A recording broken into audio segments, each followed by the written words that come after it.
So all of this as Prime Minister Carney works on the rift inside his caucus. The trade talks with the U.S. remain frozen. And with no end to tariffs in sight, the Prime Minister announced another volley of measures to keep the steel and lumber sectors afloat. Canada is entering a new phase of economic pushback today as Mark Carney announces a sweeping rescue package for the nation's steel and lumber sectors, industries hit directly by the latest round of U.S. tariffs. The move signals a major economic shift, placing Canada on a more assertive footing ahead of the 2026 USMCA negotiations. The United States recently introduced new duties on Canadian steel and lumber, citing what it calls market imbalances, a term critics argue is simply code for election year protectionism. These tariffs raised immediate alarm across Canadian industries, threatening thousands of jobs, driving up production costs, and creating ripple effects throughout the national supply chain. Mark Carney stepped in with one of the most comprehensive support packages seen in years. So let me start with limiting foreign steel imports to ensure that our steel producers have a bigger share of our market. Doing so will unlock hundreds of millions of dollars in domestic demand for those producers. We will reduce tariff-free steel imports from non-free trade area partners from 50% of 2024 levels, as it is today, to 20% of those levels. This will open up more than $850 million in new domestic demand for Canadian steel. The initiative includes direct financial relief for affected manufacturers, new subsidies for export-driven facilities, investment in green modernization projects, and tariff offset credits designed to ensure plants remain competitive even under U.S. pressure. Industry leaders reacted within minutes of the announcement.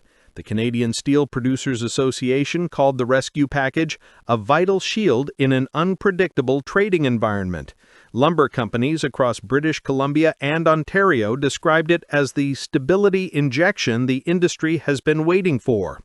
Analysts say the plan does more than simply plug economic leaks. It positions Canada to modernize its production network and stay competitive globally.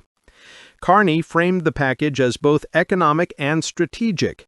The United States is Canada's largest trading partner, but with Washington escalating tariffs, Canada is preparing alternatives. Carney emphasized that Canada would not allow foreign economic pressure to erode domestic jobs or structural independence. He stated that this rescue package is just one part of a longer, multi-year plan to reinforce national industrial resilience. The economic stakes are high. Steel and lumber are not niche sectors. They are foundational to housing construction, infrastructure development, manufacturing, automotive production, and energy projects. Combined, these sectors support more than 300,000 Canadian jobs and billions of dollars in GDP output. A disruption in either sector can ripple into housing prices, construction timelines, and major public sector projects. The new tariffs imposed by the U.S. came at a sensitive moment. Canada is already navigating global supply chain shakeups, fluctuating commodity prices, and early-stage USMCA renegotiation maneuvering. Washington's move is widely interpreted as a negotiating tactic ahead of the 2026 review, one that puts pressure on Canada's government to accept less favorable terms. However, Carney is signaling that Canada will not approach the table from a position of vulnerability. By stabilizing steel and lumber immediately, Canada avoids any perception of desperation or economic strain, two factors that could weaken negotiating leverage. The rescue plan has several layers. The first is direct stabilization funding aimed at mills, plants, and manufacturers facing sudden cost spikes due to tariffs. This ensures that production lines do not shut down, workers do not face layoffs, and companies do not risk bankruptcy in the short term. The second layer is modernization incentives. Carney's plan provides funding for low-emission steel production, automated lumber processing lines, and high-efficiency manufacturing upgrades. This turns a crisis into an opportunity by pushing Canada toward next-generation industrial standards while the U.S. remains focused on tariff politics. The third layer is diversification. Canada will increase support for exporting to Asia and Europe, reducing dependency on the U.S. market. Trade analysts note that Japan, South Korea, and several EU nations have already expressed interest in expanding import partnerships as global construction demand continues rising. Within the political landscape, reactions are sharply divided. Supporters argue that Carney is demonstrating the type of economic leadership Canada has lacked in recent years: firm, strategic, and globally aware. Critics, especially those aligned with U.S. trade interests, call the package provocative, suggesting it may escalate trade tensions further. However, Canadian business groups overwhelmingly back the plan.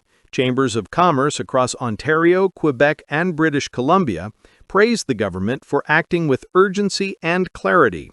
Workers' unions described the rescue as an essential safeguard, especially in towns where mills and plants are the primary employers. Carney also emphasized that this support package is not a subsidy giveaway. It's an investment aimed at long-term competitiveness, pushing Canada to upgrade its industrial backbone rather than simply cushioning losses. Economists say this positions Canada well for the coming decade, especially as global demand for cleaner steel and sustainable lumber continues rising. The international response is still forming. U.S. officials expressed concern about Canada's countermeasures, calling them market-distorting, a phrase Canada has grown familiar with. European trade observers, on the other hand, praised Canada for resisting protectionist pressures and maintaining a rules-based approach to trade.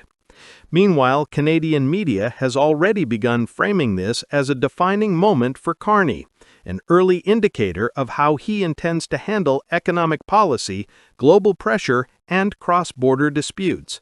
Headlines describing Carney as the architect of Canada's new economic shield are already circulating. The rescue package also creates political distance from the Trump administration in Washington, which has pushed aggressive tariffs on multiple allies, including Canada. While Canadian officials have avoided direct criticism, analysts note that the timing and tone of Carney's announcement implicitly reject the U.S. trade strategy. In economic terms, the impact of Carney's package will unfold over the next few months. Stabilization funds are expected to hit the ground immediately, while modernization projects will take longer. Early market forecasts suggest the initiative may shield Canada from inflationary spikes in construction materials, a major concern if steel and lumber costs surged due to tariffs. For Canadians watching the housing market, infrastructure projects, and job stability, this rescue plan offers reassurance. Canada is not only responding, it is acting proactively, with a strategy that extends beyond the current dispute. As the U.S. heads deeper into election-year trade politics, Canada is signaling that it will not be dragged into reactive or defensive positions. Instead, it is building economic strength, modernizing industry, and widening its global trade footprint. For now, the message from Ottawa is clear. Canada will protect its workers, its industries, and its long-term economic future. Mark Carney is placing Canada on an assertive path, and today's steel and lumber rescue package marks the first major step. This is Canada Report.